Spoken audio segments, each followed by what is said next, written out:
Anda masih bersama kami dalam NTV Prime Dialog, saya Doni Rekaizer. Pemirsa, jelang dua laga pamungkas putaran ketiga kualifikasi Piala Dunia 2026 zona Asia, pelatih Timnas Garuda, Patrick Kluivert, memanggil 32 nama untuk mengikuti pemusatan latihan di Bali. Ada sejumlah nama baru di skuad sementara Garuda, diantaranya Yakob dan Yance Sauri, Stefano Lillipali, serta kiper Reza Arya. Apa sebenarnya yang melatari sejumlah nama-nama baru itu dipanggil? Dan bagaimana dengan kekuatan dari 32 pemain sementara Timnas Garuda? Mari kita sama-sama diskusikan dengan narasumber. Kami sudah terhubung dengan Eksekutif Komite PSSI Arya Sinulinga melalui sambungan Zoom. Bang Arya, apa kabar? Baik. Ya, terima kasih sudah bersama kami. Bang Arya, bagaimana ini? Para skuad Garuda sudah berkumpul dan sudah siap mengikuti pelatihan. Apa yang bisa Anda sampaikan? Ya, ini artinya ketika berapa bulan ini, kan kita tahu ya, bahwa tim kepelatihan kita aktif banget mengunjungi pertandingan-pertandingan. Dan memantau juga semua, bahkan sampai di luar negeri juga mereka pantau semua pemain-pemain kita. Dari hasil pantauan mereka, nama-nama yang keluar kemarin lah yang menurut tim kepelatihan yang dipanggil oleh mereka. Jadi bagi kita ini memang kan sejak Pak Erick itu kan semua pemain timnas itu kita serahkan kepada pelatih untuk dipanggil, ataupun siapa yang mau dipanggil, siapa yang nggak dipanggil gitu. Nanti biasanya kita akan evaluasi kalau sudah selesai pertandingan, karena kita memang menyerahkannya semua dan tidak ada intervensi kepada pelatih, sehingga kita berikan ruang betul kepada mereka siapa yang dipanggil gitu.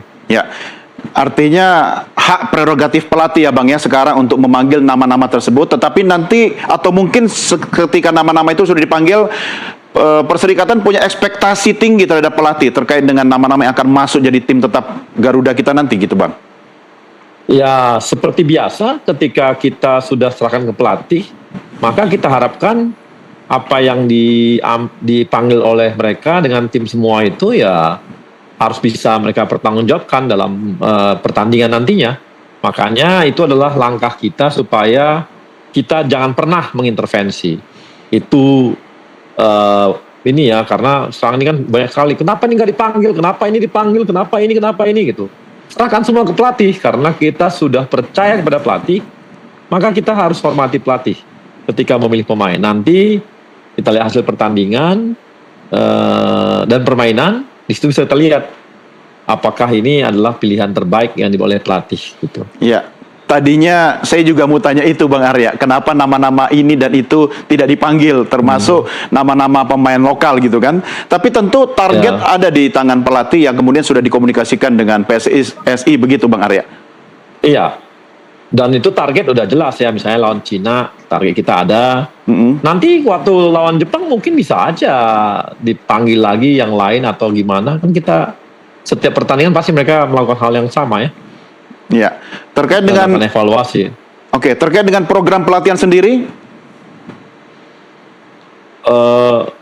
kan mereka udah ini ya, semua itu pelatih semua turun ke lapangan, asisten pelatih kiper misalnya, itu kan mendatangi semua ini ya, mendatangi semua klub-klub, bahkan di luar negeri itu didatangi mereka semua.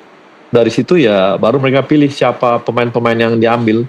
Jadi dan aktif banget kan, kita tahu mereka aktif banget melihat semua. Jadi ini membuat mereka pasti punya alasan dan pilihan-pilihan kenapa si A dipilih, si B nggak dipilih misalnya. Itu pasti itu. Ya, Bang Arya, ini masa pelatihan sekarang ini kan waktunya sangat panjang kalau kita bandingkan dengan laga-laga sebelumnya yang agak-agak mepet begitu. Ini memang bagian dari strategi PSSI atau memang memilih waktu yang lebih longgar agar memberikan keleluasan bagi Coach Patrick untuk kemudian memilih yang terbaik atau seperti apa? Saya rasa ini adalah hampir semua negara basis seperti ini. Karena kan waktunya kan sama dengan waktu yang dimiliki oleh semua negara. Ya, ketika FIFA Matchday gitu. Bahkan kita, pemain lokal kita masih bertanding sekali lagi kan, rata-rata sekali lagi gitu. Sebelum bisa bergabung mereka, jadi sekali dua kali lagi itu. Jadi ya semua tergantung dari apakah klub-klub tersebut sudah selesai atau nggak selesai. Jadi memang kita ini ya sangat tergantung pada pertandingan-pertandingan yang dilakoni oleh pemain di klub masing-masing. Dan kita beruntung karena kali ini kita agak panjang gitu dibandingkan sebelumnya. Sebelumnya kan lawan Australia kita cuma 2 kali tuh latihan. Kemudian lawan Bahrain juga 2 kali. Mudah-mudahan dengan seperti ini 2 kali main pertandingan bisa 2 kali pertandingan dan hari kan sekarang juga latihan, mudah-mudahan mereka dapat. Dan ada waktu untuk ini ya iklim gitu ya kan, teman-teman kita ini banyak yang dari Eropa. Kita tahu kemarin waktu lawan Bahrain itu ngap itu. Ya udara panas gitu humidity-nya ya begitu ya. Dan kita lihat pemain-pemain kita juga banyak yang kelelahan karena panasnya bukan main tuh. Setidaknya ada waktu yang cukup lah ya untuk adaptasi pada iklim gitu ya Bang ya.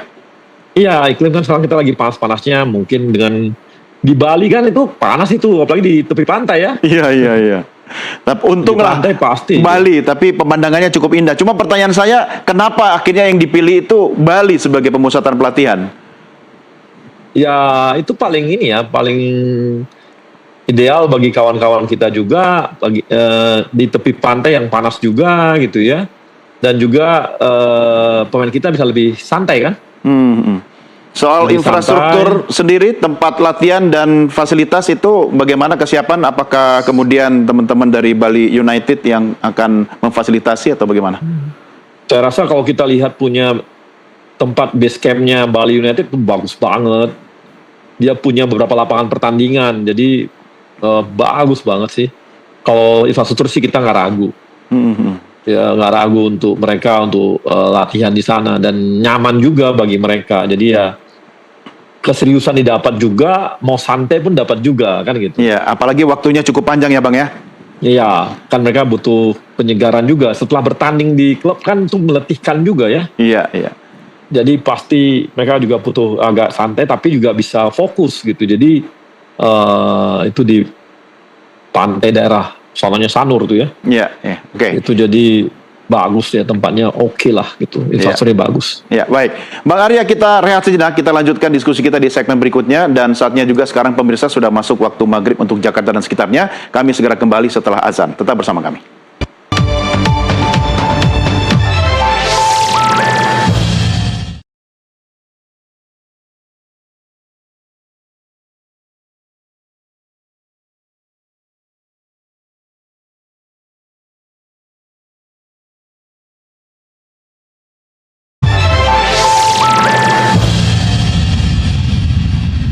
Terima kasih Anda masih bersama kami dalam NTV Prime Dialog. Kita tengah berbincang tentang kesiapan timnas Garuda kita untuk menghadapi laga melawan Tiongkok dan juga Jepang. Saya tengah berbincang dengan Eksekutif Komite PSSI Arya Sinulinga, dan bersama saya di studio sekarang sudah hadir analis sepak bola Abdul Haris. Bung Haris, apa kabar? Alhamdulillah baik. Terima kasih bersama kami. Saya mau minta komentar Anda dulu terkait dengan 32 nama yang kemudian sudah sampai di Bali dan bersiap untuk pelatihan. Iya, ini 32 nama yang menurut saya terbaik ya yang dimiliki oleh Indonesia saat ini. Meskipun ada beberapa pemain yang mengejutkan tidak dipanggil, seperti Elkan Baggett yang sudah datang ke Bali tapi ternyata tidak dipanggil. Kenapa?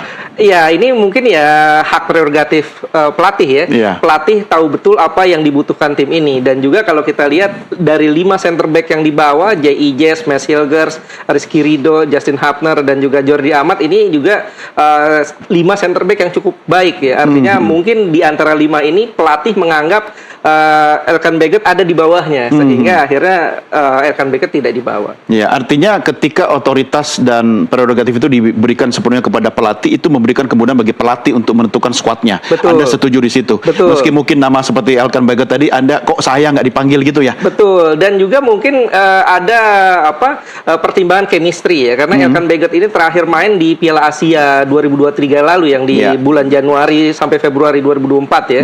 Itu sampai sekarang sudah cukup lama dia absen bersama timnas. Mungkin kalau dia dipanggil ini dikhawatirkan mengganggu chemistry di lini pertahanan yang sudah ada. Artinya kalau ada nama-nama baru itu bisa mengganggu chemistry yang sudah ada ini, Betul. meski waktu untuk melakukan pelatihan ini lebih panjang dibanding yang lain. Iya, kalau kita bicara sepak bola, ini tidak hanya bicara soal latihan ya, bersama di latihan, tapi juga harus bersama dalam pertandingan. Ini kan yang membedakan antara Elkan Baggett dan pemain-pemain lain. Misalnya kalau kita lihat Mads Hilgers saja dengan J.I. Jess ini dua pemain yang punya nama besar luar biasa, tapi saat ditandemkan di dalam lapangan, di dalam pertandingan kadang-kadang kurang klop. Bahkan lebih klop saat J.I. Jess bersama Justin Hubner ataupun Rizky Ridho. Karena kenapa? Bukan karena Mads Hilgers-nya kurang bagus, tapi jam bermain bersamanya dengan J.I. Jess ini yang masih belum terbentuk antara Mads dan juga J. Karena ini kan team player ya. Betul. Ya, solo oke, bagus, tapi as a team mereka harus lebih kompak gitu kan. Oke, cuma mungkin juga saya balik ke Bang Arya dulu. Bang Arya, waktu pelatihan yang agak panjang ini apakah juga sengaja disetting karena yang akan kita hadapi ini nanti yang pertama Tiongkok, baru Jepang yang nggak bisa kita anggap remeh, begitu Bang Arya? Ya, sepanjang ada waktu bisa bersama-sama tentunya udah bagus dong. Iya. Itu sangat bagus. Kan kita tahu kemarin mereka ini baru belum pernah baru 2 hari 2 kali latihan udah langsung tanding lawan Australia gitu. Kemudian 2 kali latihan lagi di Indonesia langsung tanding lawan Bahrain. Waktu sangat mepet gitu. Jadi itu saja dengan pola permainan yang baru tentunya dia butuh waktu juga untuk menyamakan semua gitu. Tapi hasilnya juga cukup baik di Bahrain ya. Kemudian yang kedua, ini juga kita ada waktu ya harus dimanfaatkan semaksimal mungkin. Makin lama kan mereka bagus, apalagi mereka nggak mengganggu sama sekali kondisi di klub mereka. Nah tadi saya mau ngomong juga mengenai Elkan ya. Kita kan tahu bahwa back kita sekarang juga cukup bagus gitu ya. Satu, tapi yang terutama adalah memang Elkan ketika kita panggil kemarin itu dia beberapa waktu yang lalu dia mau fokus di klub katanya dan kita hargai. Tapi sudah dipanggil Bang? Jadi udah dulu dipanggil, dia bilang dia fokus di klub. Oke. Gitu. Dan soal dia liburan itu kan orang bebas liburan di mana aja ya. Iya, iya. Jadi jangan dikait-kaitkan bahwa ini gimana ini enggak gitu. Iya. Ini Bang Arya memang harus jelaskan soal ini karena banyak netizen juga bertanya-tanya. Meski tadi Abang sudah jelaskan itu hak prerogatif pelatih betul, tapi nama seperti Elkan Baggett kan sayang banget gitu loh Bang. Kita belum tahu juga apakah tadi itu seperti kata bahwa Mas tadi siapa? Bang Haris ya. Bang Abdul Haris. Bang Haris kan bilang bahwa ini belum tentu bisa maksimal ya chemistry-nya. Iya. Nah, tapi ini dipanggil, cuman dulu tuh dipanggil, tapi dia bilang sejak awal ketika Patrick datang sini dengan tim ditanya, oke nggak kapan bisa gabung, dia bilang dia fokus di klub ya, kita hargai. Kita gitu, jangan dibikin sesuatu yang ya semua. Kalau teman-teman lebih ya bisa tanya ke Elkannya juga gitu. Iya. Cuma Bang Arya, kalau sekarang nggak dipanggil, chemistry belum terbangun, untuk laga-laga berikut kecil kemungkinan dipanggil lagi dong. Chemistry-nya makin sulit dong. Oh bukan, saya bilang bukan soal bukan soal chemistry. Tapi yang utama adalah ketika dia dipanggil, dia bilang harusnya dia fokus di klub. Di klub, oke. Kan bisa aja dia ini dipanggil nanti dia gabung berapa hari latihan, mungkin makin lama makin cocok, kan bisa aja kan. Oke, iya. Tapi karena dia memang sejak awal mengatakan dia fokus di klub, ya kita harus hargai. Iya. Bang Arya, saya mau konfirmasi, mulai TC pelatihan itu benar ya, tanggal 26 Mei ya Bang ya? Iya, kan udah pelatih-pelatih kan udah turun ya. Iya. Untuk nama-nama pemain sendiri pendaftarannya apakah sudah ditutup, sudah fix dengan 32 nama atau masih ada peluang nama-nama baru, bagaimana? Amin 7 kan.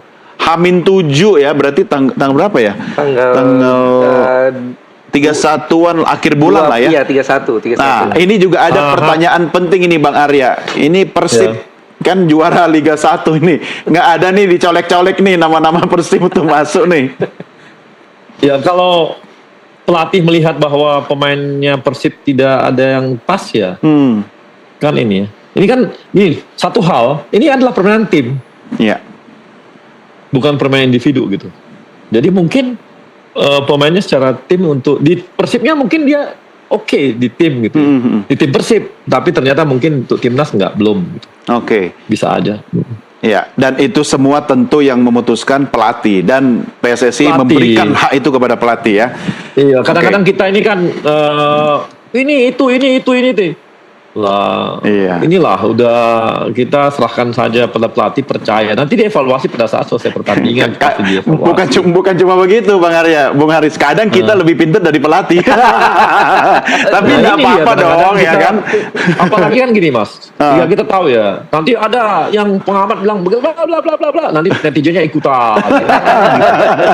Kan Bang Arya tahu. Ahli semua itu. Oh iya betul. Seperti kata pepatah Bang Arya, maha benar netizen dengan segala komennya. Ya makanya kita sih ya nggak apa-apa. Itu kan hak mereka untuk bicara apapun, ngasih masukan, kita terima masukannya. Dan ya, tapi serahkan pelatih lah. Kan ya, gitu. Setuju. Tapi begini, Bang Arya. Kita aja federasi nggak berani loh intervensi. Nggak pernah intervensi. Selama kita ya Pak Erik jadi ini ya, nggak ada itu intervensi. Nggak ada yang berani intervensi pelatih, nggak ada. Mau di usia muda, mau di usia yang 20, 23, senior, 17 saja nggak ada intervensi. Semua pelatih yang menentukan. Pelatih mau yang mana, terserah pelatih mau yang mana. Ya. Tapi nanti setelah itu akan ada evaluasi. Evaluasi, ya. Setuju. Artinya Bang Arya, dengan seperti ini kondisinya, prerogatif, otoritas penuh pelatih, waktu pelatihan yang panjang, ekspektasi perserikatan dan juga publik tentu sangat tinggi ketika kita akan berlaga pertama dengan Tiongkok, baru setelah itu Jepang, gitu Bang. Iya, pastilah.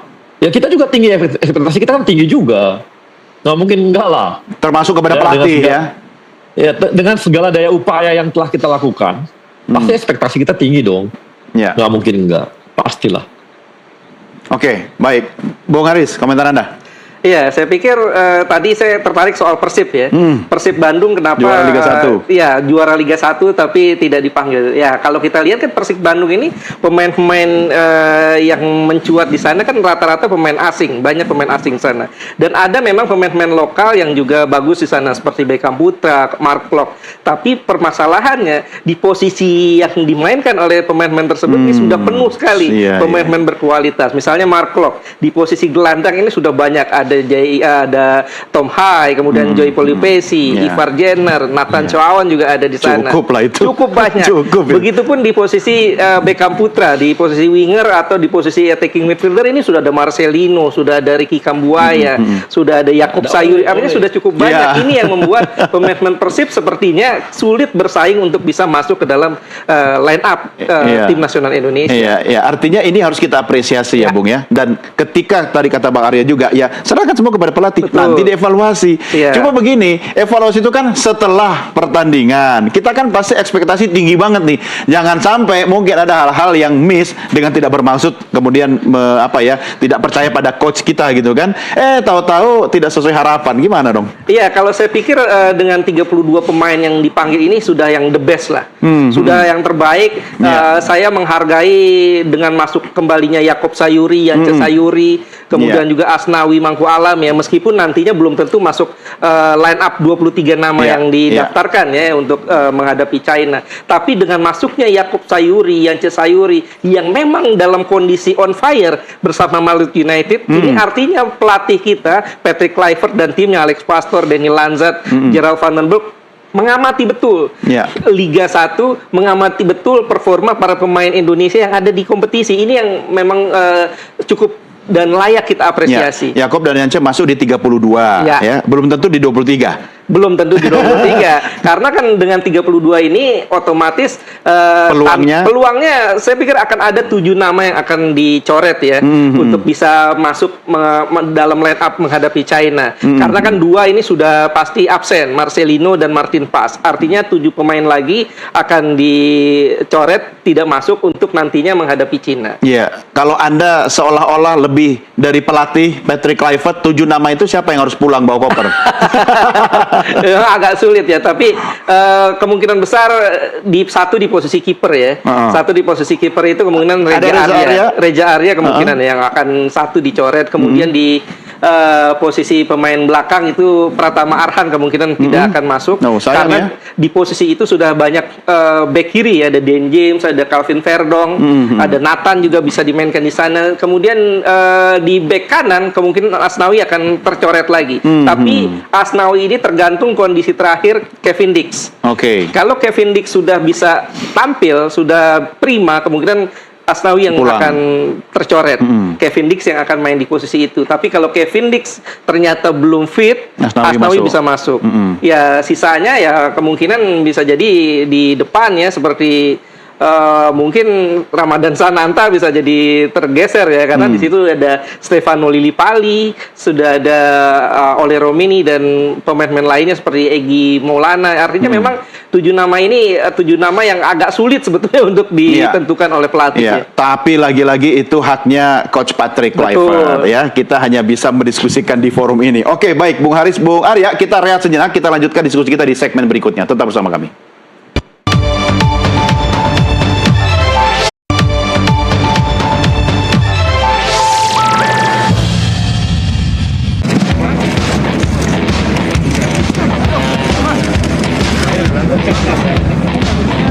Jelang 2 laga pamungkas putaran ketiga kualifikasi Piala Dunia 2026 zona Asia, pelatih timnas Garuda, Patrick Kluivert, memanggil 32 nama untuk mengikuti pemusatan latihan di Bali. Ada sejumlah nama baru di skuad sementara Garuda, diantaranya Yakob dan Yance Sauri, Stefano Lillipali, serta kiper Reza Arya. Tidak ada pemain dari juara Liga 1 musim ini, Persib Bandung, yang dipanggil. Sementara langganan di skuad sebelumnya, Ragnar Oratmangun, tak dipanggil karena terinfeksi virus sejak Maret lalu. Menurut Ketua Umum PSSI, pemusatan latihan digelar di Bali karena disesuaikan dengan keinginan pemain yang sedang menikmati waktu libur dari Liga, termasuk di Eropa, tempat sejumlah pemain timnas Garuda bermain. Timnas Garuda menjamu Tiongkok di Stadion Utama Gelora Bung Karno, Jakarta pada 5 Juni mendatang. Menang adalah harga mati demi menjaga asa untuk tampil di Piala Dunia tahun depan, sekaligus misi balas dendam usai kalah 1-2 September tahun lalu. 5 hari kemudian atau 10 Juni, Timnas Garuda terbang ke Jepang untuk menantang tuan rumah yang sudah pasti lolos ke Piala Dunia. Seri hasil yang jadi target, sambil berharap Australia dan Arab Saudi tergelincir sehingga kita bisa duduk di posisi kedua klasmen akhir dan langsung lolos ke Piala Dunia. Ya, tadi ada kalimat menang adalah harga mati. Ini tentu ekspektasi kita sangat tinggi di sini. Bang Arya, ini ke-32 nama yang sudah masuk nanti akan berujung pada 23 nama. Tapi 32 nama ini apakah masih bisa berubah kemudian komposisinya atau tetap sehingga nanti jadi 23 yang akan dibawa ke FIFA? Untuk sementara ini tetap ya. Tetap ya? Tidak ada perubahan. Tidak ada perubahan. Apa yang membuat kalau misalnya harus ada perubahan? Cedera mungkin ya. Oke. Artinya hal-hal yang kemudian itu non teknis ya. Semua kembali kepada keputusan pelatih begitu ya. Iya. Oke. Nah, untuk tadi saya tanya Bang Haris itu kan ya, kita kan boleh misalnya berharap atau berpendapat terhadap nama-nama yang mungkin tidak akan masuk itu, apakah Perserikatan kemudian punya ekspektasi dia harus masuk dengan catatan dengan target yang diberikan kepada Coach Patrick Kluivert seperti itu? Maksudnya gimana ya? Yang nama-nama itu apakah memang semua diserahkan kepada pelatih atau ada harapan dari Perserikatan? Nggak ada lah, semua itu pelatih lah ya. Jadi semua kita serahkan pelatih. Udah saya katakan tadi, tidak ada satupun titipan atau apapun intervensi kita untuk bahkan dari U17 loh. Iya, iya. Nggak ada, semuanya clean. Jadi itu betul-betul Pak Erick itu minta supaya semua tidak boleh diintervensi. Bahkan berikan ruang kepada pelatih kalau ada yang coba-coba intervensi atau nodol nama, beritahu dia aja gitu. Oke. Pokoknya nggak ada. Jadi lebih kepada silakan. Pelatih kan mantau semua nih. Mereka pergi ke Liga 1, mereka pergi ke Eropa, mantau semua dia pantau. Jadi ya udah tahu dia sekali berapa gitu ya. Bahkan seperti Mulyadi aja ya. Udah ini nih, udah senior banget dan nomor 2 gitu ya. kemarin kan nomor 2 setelah PAS gitu ya. Itu saja pun masih dikunjungi ke Palermo untuk melihat dia bertanding gitu. Untuk melihat dengan mata kepala sendiri secara meyakinkan begitu ya? Iya betul. Ya, Bang Arya, ini kalau Anda melihat atau mungkin dapat informasi laporan dari Bali sendiri, bagaimana kondisi terkini para 32 pemain itu dalam puncak prima atau seperti apa? Kan belum semua datang ya. Yang sudah datang bagaimana? Oke lah ya, kan mereka di klubnya juga bertanding ya. Jadi jadi secara fisik juga mereka sehat. Ya mudah-mudahan ini nyaman dan pelatih juga udah mulai turun ke Bali. Mungkin dalam 1 hari 2 hari ini akan ini ya. Dalam 1-2 hari ini semua tim kepelatihan akan kumpul di Bali ya? Tim pelatihan sih udah juga datang semua, udah kumpul semua, ntar lagi mudah-mudahan. Toh tanggal 26, jadi artinya pemain-pemain yang udah datang juga bisa liburan dulu lah, gitu ya. Paling lambat pemain itu harus ada di Bali tanggal berapa Bang? 25 atau 26-nya? Tanggal 26 ya, tanggal 26. Berarti pas... Tapi kan ini tapi kan ada juga pemain-pemain yang masih bertanding juga kan, masih ada kemungkinan tuh. Oke. Artinya pas hari pertama pelatihan TC semua bisa kumpul. Oke. Nanti Pak Ketum yang akan membuka pelatihan TC? Enggak harus lah. Bang Arya mungkin yang buka atau gimana nih? Wah, enggak juga lah. Mulai aja begitu ya? Mulai aja lah. Iya. Jangan terlalu diformal-formalkan aja. Latihan mah kan latihan aja lah. Katanya orang Indonesia senang dengan seremoni, apalagi seremoni kemenangan gitu kan. Oke. Kita nggak pernah tuh buka latihan datang nggak. Kita mengunjungi latihan itu pun biasanya hari keberapa gitu, jarang lah kita gitu. Tapi saya juga penasaran Bang Arya, harapan dari perserikatan kita kepada Coach Patrick Kluivert itu paling tidak ketika menghadapi Tiongkok tanggal 5 Juni di GBK itu targetnya apa ini? Spill-spillnya dong Bang. Ya kita kan pengennya menang lah, pastilah. Kita harap dapat poin 3 lah di situ gitu. Poin 3 ya, lawan Cina ya? Iya, kita harapkan seperti itu. Oke, Anda yakin ya?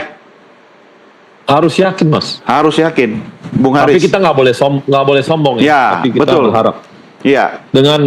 Sebenarnya kan dengan kita lihat bisa waktu komposisi pemain kita yang kemarin tuh lawan Cina dulu. Di Cina kan sebenarnya cukup punya prospek, tapi ya kita kalah gitu ya. Tapi ya ini juga mudah-mudahan dengan kualitas pemain yang ada sih kita berharap bisa menang gitu. Secara kan tapi bola ini bundar ya.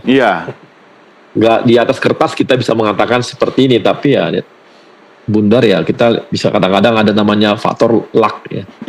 Faktor keberuntungan gitu. Dia menggelindingnya kemana kita juga nggak tahu nanti di lapangan ya Bung Haris. Tapi ini harus kita apresiasi loh, dengan semua yang di atas kertas, dengan kondisi yang prima, ini sebenarnya kita sudah memiliki faktor-faktor luck yang cukup banyak Bung Haris ya. Iya, di atas kertas memang kita ini punya kapabilitas untuk bisa menang menghadapi Tiongkok nanti ya. Karena bahkan saat kita main menghadapi Cina di yang pertemuan pertama harusnya kita menang, tapi memang faktor luck ya, dan juga ada blunder saat itu yang dilakukan pemain kita sehingga akhirnya kita kecolongan. Dan wajar dong kata Bang Arya kita bisa dapat 3 angka. Ya, saya pikir harusnya Iya-nya kenapa nih? Saat di Jakarta harusnya kita dapat 3 angka ya menghadapi Tiongkok nanti. Karena secara kualitas tim, kalau kita lihat kualitas tim Indonesia sekarang jauh lebih baik ketimbang Cina, Tiongkok ini ya. Karena kita... Tapi Tiongkok yang sekarang juga beda dengan yang dulu loh. Betul, beda dengan yang dulu ya. Tapi kalau kita lihat, mereka ini pemain-pemain yang semuanya bermain di Liga Tiongkok. Sementara kita tersebar. Ada di Liga 1 Indonesia, di Liga Belanda, ada di Belgia. Apa masalah? Kendalanya, soliditasnya, chemistry-nya atau apa di kita? Di kita ya, karena kita pemainnya adalah pemain yang bisa dikatakan bergabungnya ini bisa dikatakan pemain-pemain seperti Ole Romeni misalnya. Dia pemain bagus tapi baru 2 kali bermain bersama Indonesia, sehingga chemistry-nya belum betul-betul nyetel. Tapi kita bisa lihat bahwa Ole Romeni 2 kali bertanding langsung bikin 2 gol lawan Australia dan lawan Bahrain. Tapi pemain-pemain lain tentu juga butuh waktu ya untuk bisa dapatkan chemistry. Misalnya Mes Hilgers ya yang bermain masih bisa dikatakan masih belum terlalu memuaskan. Dia butuh waktu untuk bisa beradaptasi dengan J.I. Jazz, dengan Rizky Ridho ataupun bahkan dengan Martin Paes. Ini yang membuat kita belum betul-betul seperti yang diharapkan ya. Tapi dengan kualitas yang kita miliki ini prospek tim ini luar biasa ke depannya. Sekarang harapannya kita bisa menang dulu lawan China, lawan Tiongkok, dengan harapan kita di Jepang dapat 1 poin dan berharap Australia ataupun Arab Saudi terpleset. Karena Arab Saudi dan Australia ini kan juga tricky ya. Australia harus main menghadapi Jepang, kemudian mereka akan away menghadapi Arab Saudi. Artinya akan saling tikam di sini.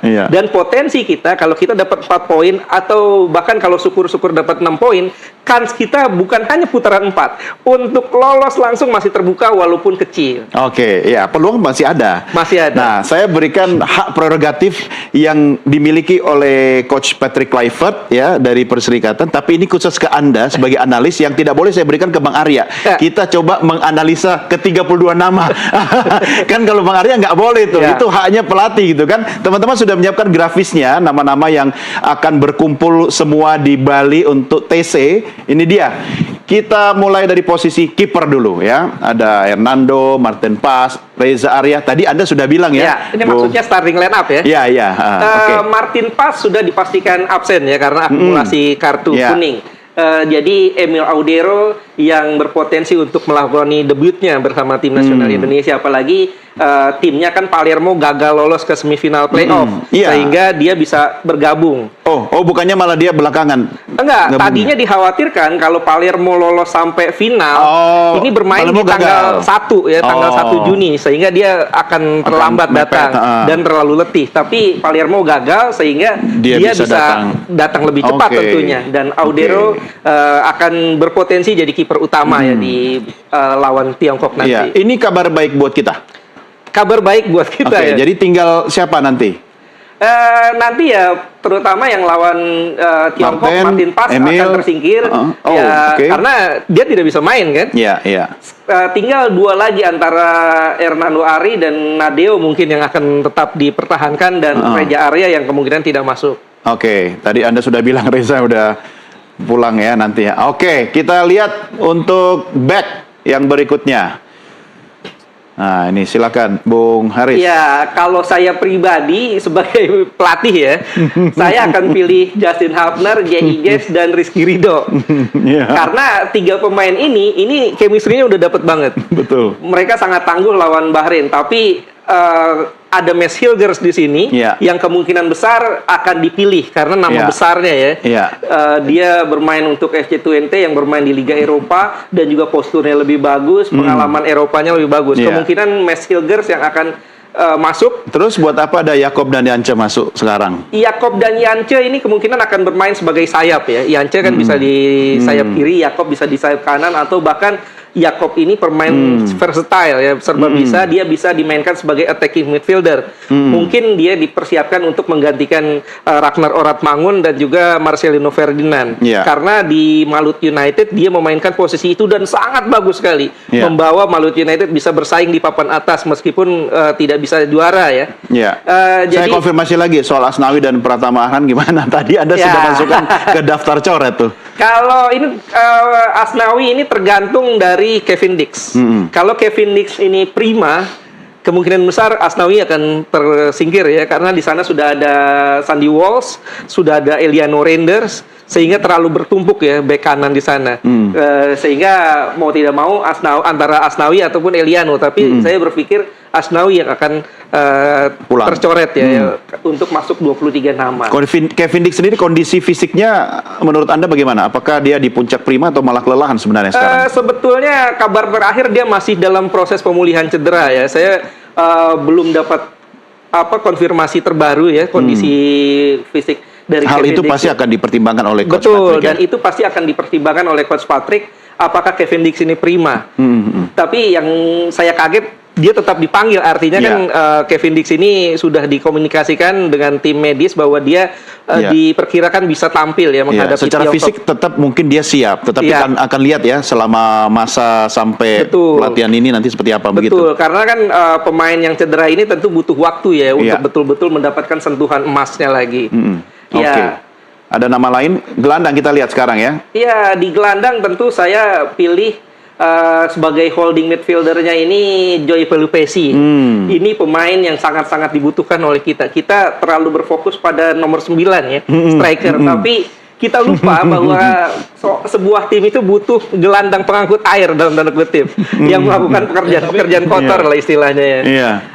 Dan Joy Pelupesi adalah orangnya. Dia pemain yang sangat simple. Dia bisa menyortir ya menjadi saringan pemain-pemain lawan untuk bisa masuk ke daerah pertahanan kita. Dan keluarganya Joy mau datang juga tuh nanti katanya nonton, kasih dukungan. Ya, justru ini akan menambah motivasi dia semangat, ya. Betul. Dan Joy Pelupesi bisa ditandemkan dengan Tom Hai. Oh ya. Ini kolaborasi yang sangat apik, sudah terbukti saat lawan Bahrain ya. Iya. Sebentar saya mau nanya dulu ke Bang Arya, keluarga-keluarga pemain yang kira-kira bakalan hadir memberi dukungan, Bang Arya diundang nggak, difasilitasi nggak sama PSSI Bang? Wah, kalau nonton di GBK kita fasilitasi. Tapi kalau soal kehadiran ya mereka sendirilah. Sama aja dengan yang lain kita lakukan, nggak ada bedanya. Maksudnya tiket pesawat siapkan sendiri, tapi kalau untuk masuk di Gelora difasilitasi dong ya? Oh iya, pasti di GBK. Kan itu penting loh Bang, faktor keluarga, faktor dukungan mental itu sangat penting itu. Seberapa besar kira-kira mungkin ada semacam karpet merah khusus keluarga per pemain gitu Bang? Ya, kita di GBK kan pasti kita kasih fasilitas untuk masuk juga, kita kasih fasilitas, dan mereka juga ini kok bangga dengan keluarganya, itu banyak yang datang kok. Setiap pertandingan datang semua tuh, mereka. Bahkan kadang-kadang dia ikut liburan juga. Ini kayak ke Bali mungkin ada juga kali ikut. Oh iya. Ya, itu penting itu. Apalagi kan liburan kan. Betul ya. Dan memang lebih enak itu menyaksikan langsung ya di lapangan ya. Merasakan suasana atmosfernya begitu Bang Arya. Bang Arya kalau mau komen tadi ya, boleh silakan. Dulu tuh saya ingat banget itu. Ketika kita naturalisasi Joe Pelupesi, wah banyak komentar, wah ini itu nih, banyak yang tahu lah ya kita, ada yang ngomong wah, ya kadang-kadang nanti netizen semua wah ini, dan sama seperti biasa mereka pasti banyak banget para pengamat ngomong akhirnya, tapi kemarin semua orang ngomong bagus banget gitu. Iya. Makanya karena kita kadang-kadang nggak tahu nih dia udah senior. Di berbagai, dia pernah main di Liga Primer juga di Inggris gitu ya, dan dia kapten juga di beberapa klubnya. Ini kedewasaannya kelihatan. Iya. Mainnya tenang banget. Lebih mateng ya. Matang itu semua. Tapi kan itu waktu dia pertama kali kita ambil tuh semua, udah diambil udah tua ini itu udah. Bang Haris komen nggak waktu itu? Termasuk yang nyinyir nggak Bang Haris? Ayo ngaku. Saya termasuk yang mungkin karena belum melihat betul ya gaya permainan Joy Pelupesi, tapi tetap bilang itu udah veteran begitu, senior. Saat itu kan karena kita gagal merekrut Jairo Redowald ya Bang ya. Sehingga ya karena kita kan ada Jairo, ya kita butuh di posisi yang sama kan. Iya. Tapi orang merendahkan, tapi sekarang semua setuju tuh bagus. Ya kita dukung. Oke, balik lagi ke grafis tadi. Ya, kita lanjutkan ya. Kita sudah sampai di gelandang tadi ya. Oke, selanjutnya kita lihat grafis. Berarti tadi kita sayapnya Kevin Dix di kanan, kemudian di kirinya Calvin Verdong ya. Verdong. Nah, sekarang kita tinggal ke depan. Oke, next kita lihat striker. Ya. Kemungkinan Patrick Kluivert akan menggunakan kembali pola 3-4-2-1 ya. Oke. Dan duanya ini tanpa Marcelino Ferdinand, tanpa seorang Ragnar Orad-Mangun, berarti ini harus dicari penggantinya. Marcelino Ferdinand kemungkinan akan digantikan oleh Ricky Kambuaya. Ya. Ini ada sedikit typo ya. Ya. Oke. Ricky Kambuaya bisa dimainkan sebagai attacking midfielder, dan kemarin saat lawan Bahrain dia buktikan 15 menit main tapi dia menunjukkan kualitas yang sangat luar biasa. Dan untuk menggantikan Ragnar Oratmangun ini banyak, Bang. Ada Yakob Sayuri yang bisa bermain di posisi itu dan dia tunjukkan di Malut United sangat luar biasa, atau bisa jadi Stefano Lillipali dipanggil untuk dimainkan di posisi itu. Itu dia. Kalau strikernya ya no debat lah, Oli Romeni. Oke ya. Oke, habis ya grafisnya ya. Oke. Nah, Bang Arya, ini kan harapan publik sangat tinggi sekali. Apa yang bisa Anda sampaikan kepada para pendukung timnas kita, khususnya masyarakat Indonesia? Paling tidak mereka harus bagaimana untuk memberikan dukungan dan tidak mengganggu-ganggu timnas kita yang sedang akan mulai latihan, tapi nanti pada waktu laga kita dukung sama-sama. Gimana tuh, Bang? Ya, ini aja. Kita percaya aja bahwa yang kita lakukan, kita pilihkan yang terbaik ya. Ya. Dan sudah kita buktikan juga pemain naturalisasi yang kita ambil juga diasporanya juga yang bagus-bagus. Dan mereka sudah buktikan juga permainannya bagaimana. Ya, kita tunggu aja dan doakan nih. Jadi jangan wah yang ini gitu. Ini tanya aja sama Bang Haris. Ya. Itu back kita itu kuat semua loh. Keren loh itu back kita misalnya. Tapi ya kadang-kadang kita nggak itu, dan mereka di klub-klub yang jago-jago itu back kita itu semua. Keren loh, levelnya tinggi semua itu back kita itu. Tapi ya nggak apa-apa, silakan aja kalau ada komen-komen. Tapi yang pasti percayakan bahwa ini adalah yang terbaik. Tadi dikatakan Pak Haris bahwa ini 32 orang ini terbaik ini. Ya. Dan kita harapkan, kita doakan bahwa, dan kita support ya. Kita support, dan nanti di GBK juga kita support. Tolong jangan lagi ada yang ungkapan-ungkapan rasisme, diskriminasi. Ini kan kita didenda, diiniin, dan akhirnya lokasi itu juga akhirnya jadi lokasi yang biasanya jadi angker karena di belakang gawang agak terganggu kan rugi kita sendiri gitu. Betul. Iya, setuju, Bang. Ini kita mulai belajar lah untuk tidak terlalu gampang komen dan yang bahaya, yang membahayakan posisi kita. Kita waktu Bahrain aja kan posisi kita jadi terganggu kan, mereka komplain dan sebagainya gara-gara di netizen dan sebagainya. Ya berperilaku sebagai bangsa Indonesia yang menghargai lah, yang sopan, yang kita dorong supaya jangan lagi ada xenofobia, diskriminasi itu. Sanksi dari FIFA yang kemarin gimana tuh, Bang, akhirnya? Ya kita bayar, dan tapi untungnya FIFA kasih kita ruang juga ya.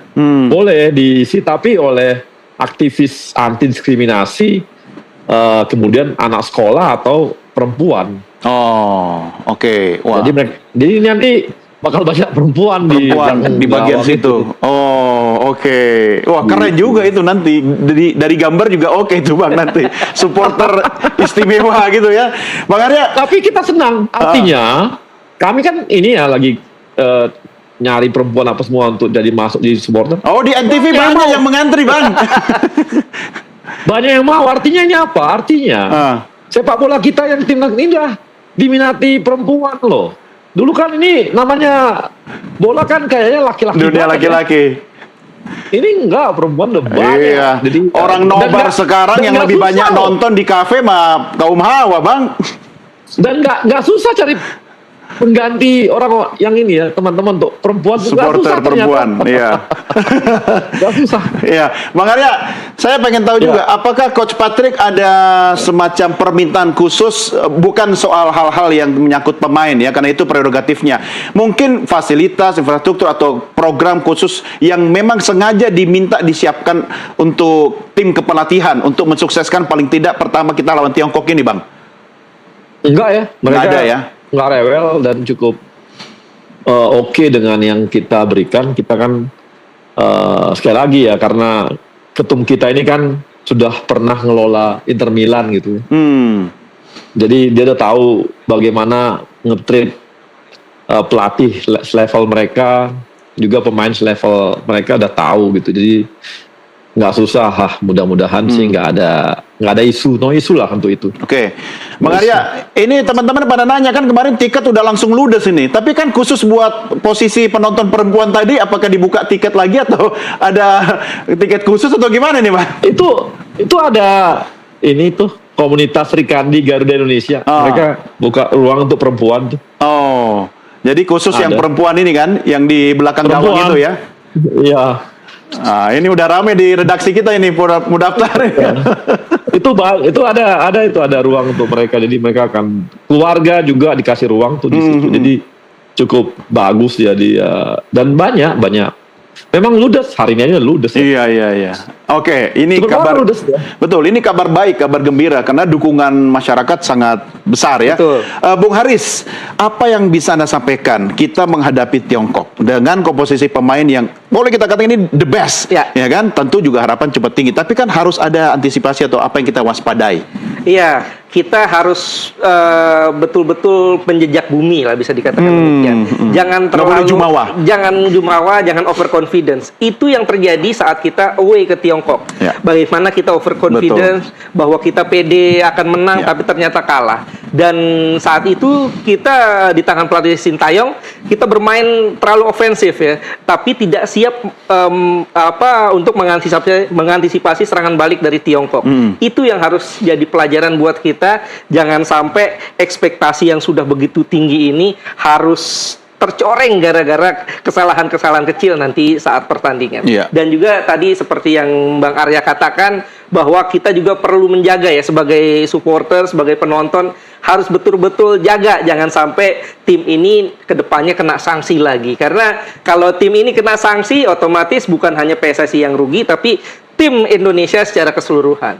Ya, kita banyak belajar dari berbagai laga dan pasti jauh lebih siap. Betul. Ya, kan? Ya, harusnya di atas kertas kita bisa memaksimalkan ya, meskipun dari segi statistik, dari segi head to head kita bisa dikatakan kurang diuntungkan ya. Kita 15 kali pertemuan kita hanya 3 kali menang, 3 kali seri dan 12 kali kekalahan. Bahkan 10 pertemuan terakhir kita dengan Tiongkok kita tidak pernah menang.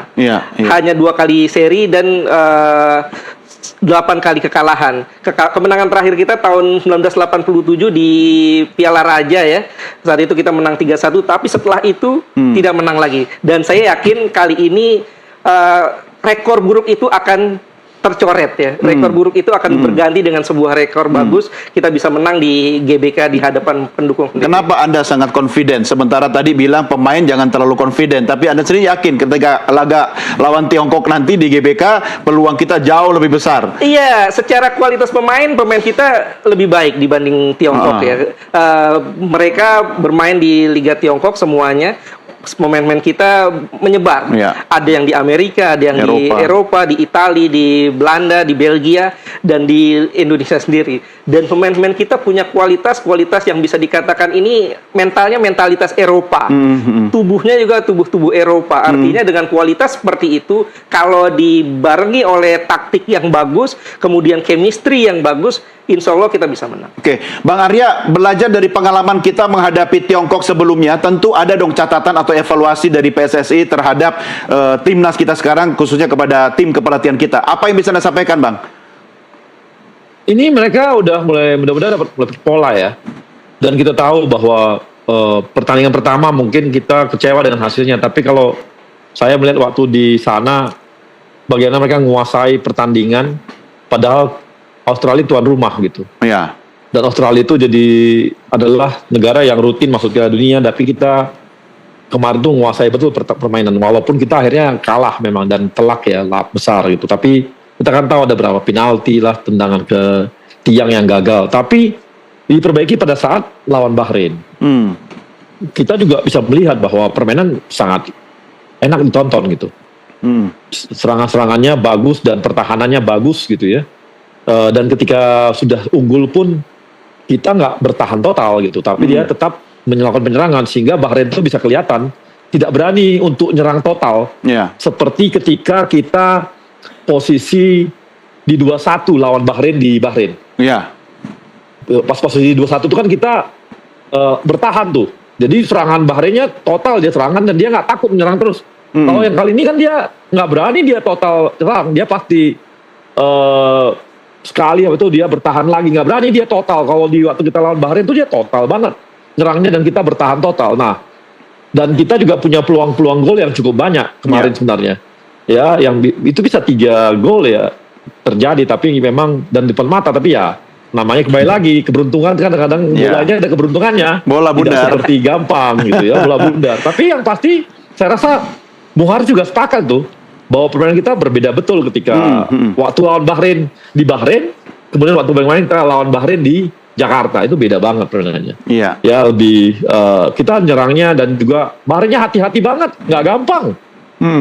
Nggak gampang, nyerang kita nggak gampang, dia hitungan betul sehingga nggak bisa total tuh serangan-serangannya. Waktu kita lawan di Bahrain kan kita kayak nunggu kapan golnya, mudah-mudahan nggak gol gitu loh, total tuh. Tapi ya akhirnya gol juga mereka gitu. Ya. Gitu sih waktu saya lihat ya. Ya, saya sih Jadi memprediksi. saya sih berharap ini pelatih kita mudah-mudahan apalagi punya waktu lebih banyak, ini akan membuat mereka ini ya permainannya akan semakin matang dan posisi-posisi semakin baik. Kan bisa dikatakan kemarin tuh pelatih kita tuh masih memilih-milih pemain tuh Ya. sesuai dengan posisinya gitu ya. Dan orang bilang udah pakai aja yang sebelumnya gitu ya. Pemain yang sebelumnya kan beda itu. Beda pelatih tuh pasti beda selera. Betul. Permainannya beda. Kita nggak bisa bawa pakai aja yang dulu aja semua, nggak bisa gitu ya, namanya bola ya nggak seperti itu ya. Iya. Gitu Mas. Bang Arya dan Ketum kira-kira akan nengok skuad kita latihan di Bali kapan? Kita ada ini, ada drawing. Oke. Ada drawing Tanggal? AFF U23 di Bali. Tanggal berapa, Bang? Tanggal 28, 29, 30. Aku lupa. Apakah 29, 30, 31? Saya lupa. Oh iya. Sekitar segitu. Iya. Itu ada drawing.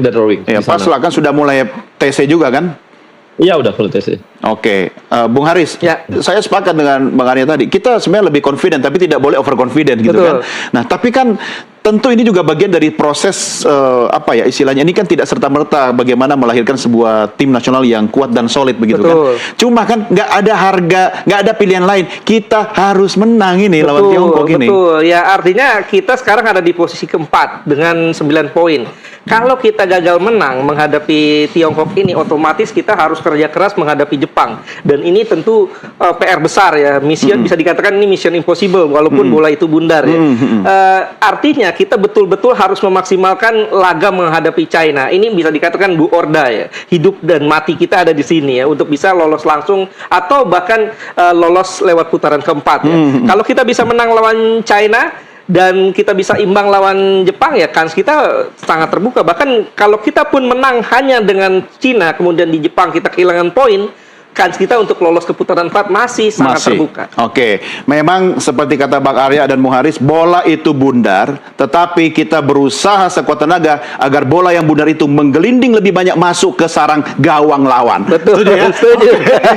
Bang Haris dan Bung Arya, terima kasih. Bang Arya sudah bersama kami dalam diskusi. Kita doakan TC berlangsung dengan lancar. Semoga. Ya, dan hasilnya juga nanti maksimal. Kita tunggu dan kita tonton sama-sama tanggal 5 Juni di Gelora Bung Karno. Bung Haris, terima kasih. Sama-sama. Sampai ketemu lagi. Salam olahraga. Dan pemirsa, inilah akhir diskusi kita dalam NTV Prime Dialog. Jangan kemana-mana, kami masih akan kembali dengan berita dan juga dialog lainnya. Tetap bersama kami.